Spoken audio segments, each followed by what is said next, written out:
Thank you for coming. My name is Blerina Podovina. I am the Associate Director of International Services here at Webster University. Some of you know me already, some don't. Hello to everybody who doesn't. This is our curriculum practical training. It's a different session than we usually do because I will only just take a few minutes in the beginning just for anybody who has had no knowledge what CPT stands for, to give you some guidelines on what it is, and then if you have any other questions, you can follow up with our office after the presentation or during our open hours, which are Tuesday and Wednesdays from 1 to 3. So what is CPT? I know some of you have already attended this before and some of you know it, but CPT is a practical training. It's an integral part of students who are on an F1 visa, which allows them to engage on training of any type that is related to their degree of study. It tends to be done during degree program, not after. Once you graduate, CPT does not exist anymore. That's going to be your OPT. So it's only during your program you can apply for your CPT. It's not intended for regular, ongoing full-time employment. And even if it's an unpaid internship, you are required to report it to the immigration. Even if you find a volunteer job, you still have to follow the guidelines to see if you qualify for CPT before you even do the volunteer work. So make sure that you remember that. Only F1 students can apply for the CPT. Students on any other type of visas, and that is students who are on H4 and other students who are on dependent visas who think they have the same rights as an international students, they cannot apply for CPT. Only students on F1 can. You have to be enrolled full-time in order to qualify for a CPT, and you have to be studying at Webster University for a whole academic year before you qualify to start the program. For students who transfer from other schools, the one-year academic year has been met from another school, but you still have to meet the requirements if you're going for a program, so different programs will have different requirements for their CPT in order to qualify for it. It has to be carried, the internship has to carry an academic credit. The exception will be Walker Edge, but we'll talk in a little bit later. And you have to be legal in the United States. You have to maintain your status in order to qualify for CPT. If you do not maintain your immigration status as an international student, you do not qualify for this opportunity. So you make sure you always are on status and you know what that means. And if you don't, you always come to our office and we'll clarify it for you. As I said, you need to be full-time to be enrolled in order to qualify for CPT. For undergraduate students, full-time enrollment on immigration policies, it's 12 credits, and on graduate students, it's 6 credits. For undergraduate students, though, especially for those who are going for scholarships, there's there's something that I want you to make sure. I know 12 credits is full-time for immigration purposes, but if you have a scholarship, make sure it's 13 credits or more, or the scholarship will never cover the 12 credits. So I know it's a little bit disconnect between the two, but I want students who are undergraduate studies to be aware of the policy. The only exception to the rule is if this is the last term that you're applying for your CPT and you're going to graduate and you don't need 12 credits or 6 credits to qualify, you'll still qualify for a CPT, but you're required to fill out a reduced course load form, and your advisor will need to submit it to our office. So we are aware that this is your last class or maybe 2 classes to complete your program. And last thing we want is to make students take a class that they don't need just to meet their immigration status. But that's the only exception to the full-time. As I said, there's certain rules for CPT. It has to be taken for credit in order to qualify, except Walker Edge. Your employment has to be on your field of study. You cannot be an accountant and then find something on health services and want to go and do an internship on that. It has to be on a business major. Internship must be recommended by your internship coordinator, your academic advisor. You must have a specific job offer, and that is the key. You cannot just come to our office and say, I want to do CPT. You need to have a job offer with you before you start the process of requesting a CPT. And the final authorization will come by our office. So after you go through all the steps required to get the approval, the final step will be by us to let you know you are all set or not. Internship opportunities, it's an opportunity, as I said, for students on F1 to put their knowledge of what they learned in the classroom into the real life. It's not a job offer. It's an opportunity for you to explore. It's an opportunity for you to get experience, so you can, whenever you apply for a job, you have that experience to show that you have more, not just school, but even out of school experience. Earning money is not the primarity for the CPT. I know students, especially international students, will try to find a way to work when the status. We understand where that comes from. However, please understand CPT is not a way to earn money. It's a way to earn experience that will, in the future, will pay forward once you apply for jobs and you have that experience that will show you to get a better job and an opportunity to work. As I said, it can be paid or unpaid. If it's a volunteer, still you have to come to us to verify it, but it's still an experience that it's worth having. And it can be part-time or full-time. So now you know all the rules, and you say, okay, I'm ready. I meet the guidelines. I've been here for 1 year. I'm a full-time student. How do I go to apply for a CPT? Step 1, you contact our office, which is International Recruitment and Services, just to make sure that you meet the immigration regulations and you're qualified to apply for CPT. Then you meet with your internship coordinator or academic advisor to determine your academic eligibility. Then you contact our folks here on career planning to see if there's any internship opportunities that you can apply for. Or if you're going for Walker Edge, make sure you go through the guidelines of Walker Edge and you apply and you submit your application within the deadline. But this is the first step. Once you find the opportunity, once you've did everything and you find a great opportunity for you to start, you need to submit your CPT form and other forms to the department. You need to obtain a letter of employment from the place you're going to take your internship, and it has to show especially the beginning and ending dates. And then it has to show your supervisor's name, title, address, phone number, and everything has to be in a company letterhead. We will not accept anything that is on a plain paper. And you have to register for an internship if it's for credit through your academic advisor, and if it's through Walker Edge, you have to meet the guidelines of what the program requires you to do. Once you have everything collected, you submit all these documents and you submit them to our office.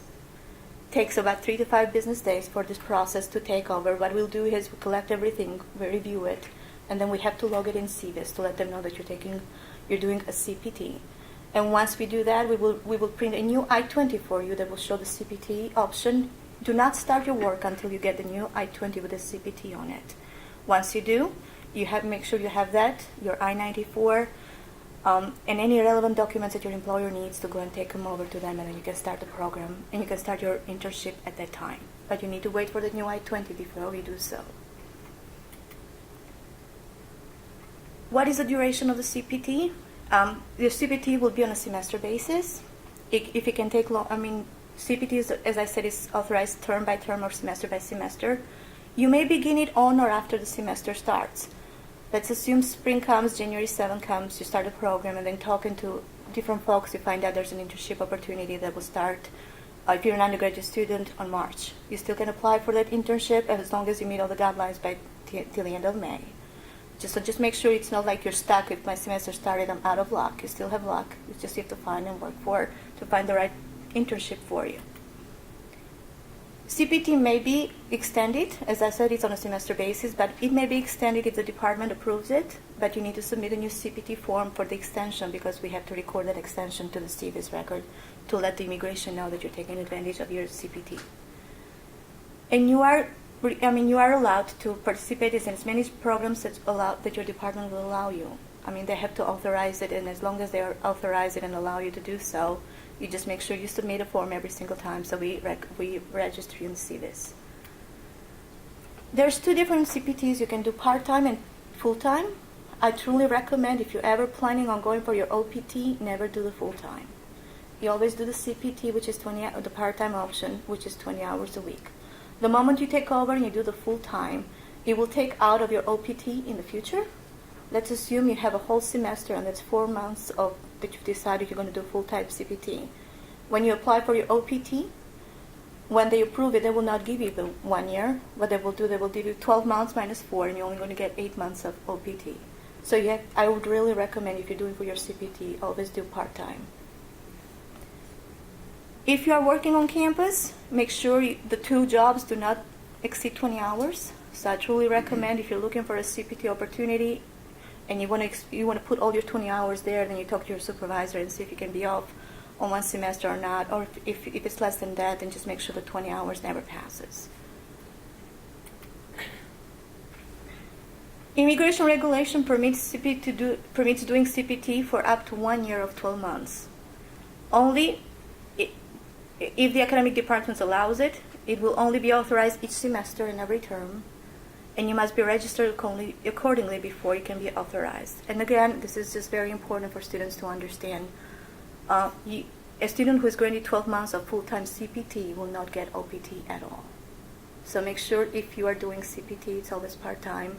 And if it's such a wonderful deal that you don't want to take it over, you just plan ahead that when you go for OPT, it will be less than 1 year, or you may just lose the whole opportunity. So you need to think a lot before. As I said, CPT is not an opportunity to work. It's an opportunity to gain experience. And that is the purpose of it, and I hope that's how you all use it. I mean, sometimes there's great benefits where you can get paid for it, but sometimes it's not. You don't get paid for it, but the experience you earn, it's invaluable once you go out there and apply for a job. The only exception to the rule will be if you are a graduate assistant, and I know this is for our graduate students. I don't believe anybody here right now is a graduate assistant. Ruby was at one time, but not now. But if you are a graduate assistant, by law, by our rules of the university, you are required to work on campus for 20 hours, which means during that time you cannot apply for a CPT. If for some reason you apply for a CPT, there is no way you're going to do the graduate work here on campus, just because it is part of the contract that you sign with the university where you promise 20 hours a week to the office that hires you for a discount on your tuition.